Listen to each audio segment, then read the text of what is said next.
Governor Kemble Warren was a civil engineer and Union Army general during the American Civil War. He is best remembered for arranging the last-minute defense of Little Round Top during the Battle of Gettysburg and is often referred to as the hero of Little Round Top. His subsequent service as a corps commander and his remaining military career were ruined during the Battle of Five Forks, when he was relieved of command of the 5th Corps by Philip Sheridan, who claimed that Warren had moved too slowly. Early life. Warren was born in Cold Spring, Putnam County, New York, and named for Governor Kemble, a prominent local congressman, diplomat, industrialist, and owner of the West Point Foundry.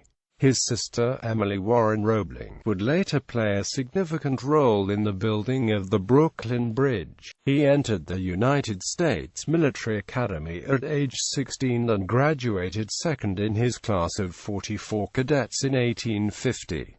He was commissioned a brevet second lieutenant in the Corps of Topographical Engineers. In the antebellum years he worked on the Mississippi River, on transcontinental railroad surveys, and mapped the Trans-Mississippi West. He served as the engineer on William S. Harney's Battle of Ash Hollow in the Nebraska Territory in 1855, where he saw his first combat. He took part in studies of possible transcontinental railroad routes, creating the first comprehensive map of the United States west of the Mississippi in 1857. This required extensive explorations of the vast Nebraska Territory, including Nebraska, North Dakota, South Dakota, part of Montana, and part of Wyoming. One region he surveyed was the Minnesota River Valley, a valley much larger than what would be expected from the low-flow Minnesota River. In some places the valley is 5 miles wide and 250 feet deep. Warren first explained the hydrology of the region in 1868, attributing the gorge to a massive river, which drained Lake Agassiz between 11,700 and 9,400 years ago. The Great River was named Glacial River Warren in his honor after his death. Civil War. At the start of the war, Warren was a first lieutenant and mathematics instructor at the United States Military Academy at West Point, across the Hudson River from his hometown. He helped raise a local regiment for service in the Union Army and was appointed lieutenant colonel of the 5th New York Infantry on May 14, 1861. Warren and his regiment saw the first combat at the Battle of Big Bethel in Virginia on June 10, arguably the first major land engagement of the war. He was promoted to colonel and regimental commander on September 10. In the 1862 Peninsula Campaign, Warren commanded his regiment at the Siege of Yorktown and also assisted the chief topographical engineer of the Army of the Potomac, Brig. Gen. Andrew A. Humphreys, by leading reconnaissance missions and drawing detailed maps of appropriate routes for the Army in its advance up the Virginia Peninsula. He commanded a brigade during the 7 days' battles and was wounded in the near the Battle of Gaines' Mill, although he refused to be taken from the field. At the Battle of Malvern Hill, his brigade stopped the attack of a Confederate division. He continued to lead the brigade at the Second Battle of Bull Run, suffering heavy casualties in a heroic stand against an overwhelming enemy assault, and at Antietam, where the 5th Corps was in reserve and saw no combat. Warren was promoted to brigadier general on September 26, 1862, and he and his brigade fought in the Battle of Fredericksburg in December.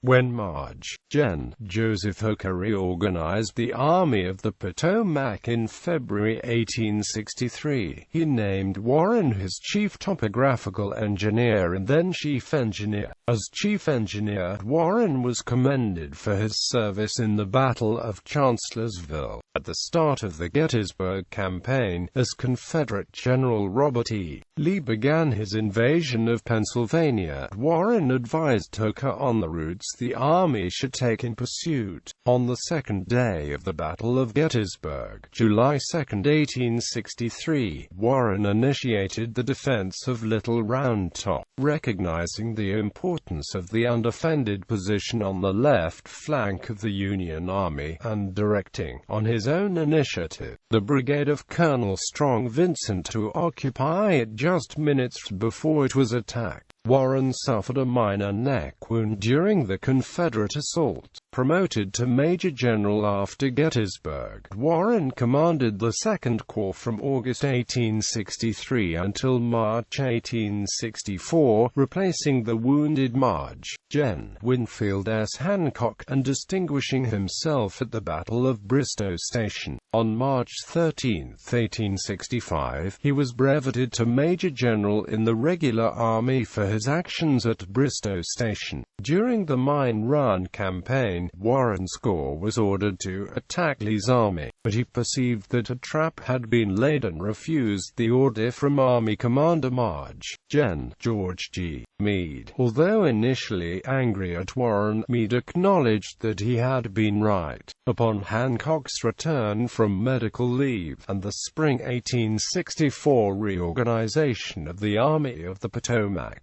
Warren assumed command of the 5th Corps and led it through the Overland Campaign, the Siege of Petersburg, and the Appomattox Campaign. During these Virginia campaigns, Warren established a reputation of bringing his engineering traits of deliberation and caution to the role of infantry corps commander. He won the Battle of Globe Tavern, August 18 to August 20, 1864, cutting the Weldon Railroad, a vital supply route north to Petersburg. He also won a limited success in the Battle of Peebles Farm in September 1864, carrying a part of the Confederate lines protecting supplies moving to Petersburg on the Boydton Plank Road.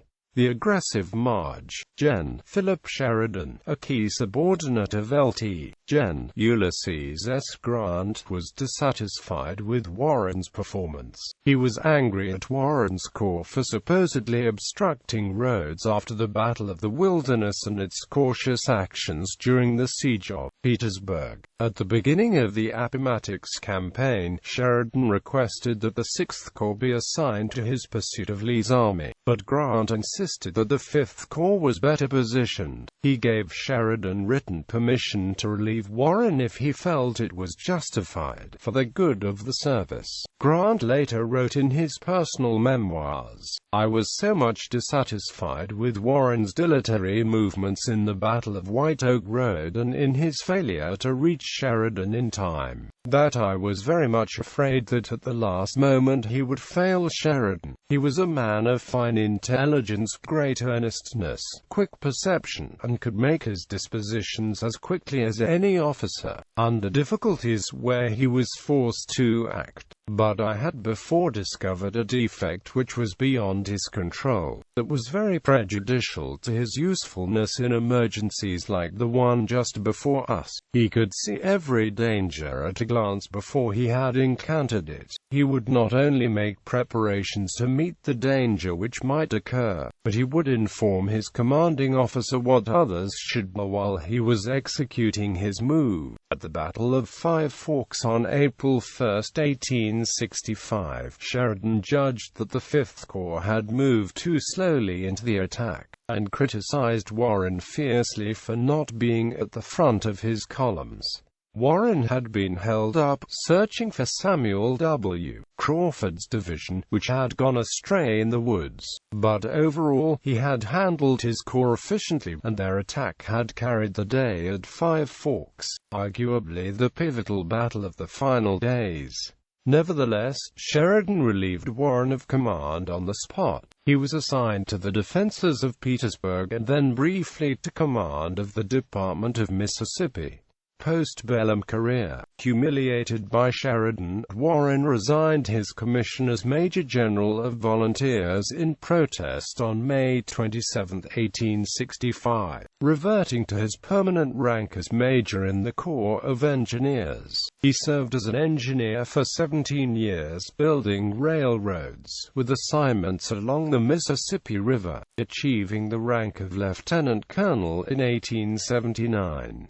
But the career that he had shown so much promise at Gettysburg was ruined. He urgently requested a court of inquiry to exonerate him from the stigma of Sheridan's action. Numerous requests were ignored or refused until Ulysses S. Grant retired from the presidency. President Rutherford B. Hayes ordered a court of inquiry that convened in 1879 and, after hearing testimony from dozens of witnesses over 100 days, found that Sheridan's relief of Warren had been unjustified. Unfortunately for Warren, these results were not published until after his death. Warren's last assignment in the Army was as district engineer for Newport, Rhode Island, where he died in 1882. He was buried in the Island Cemetery in Newport in civilian clothes and without military honors at his own request. His last words were, "The flag. The flag." In memoriam, a bronze statue of Warren stands on Little Round Top in Gettysburg National Military Park. It was created by Carl Gerhardt and dedicated in 1888.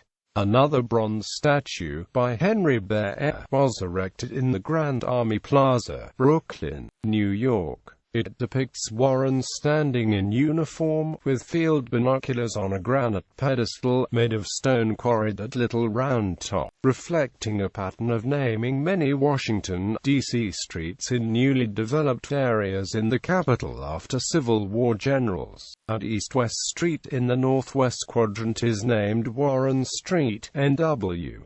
The G.K. Warren Prize is awarded approximately every 4 years by the National Academy of Sciences. It is funded by a gift from his daughter, Miss Emily B. Warren, in memory of her father.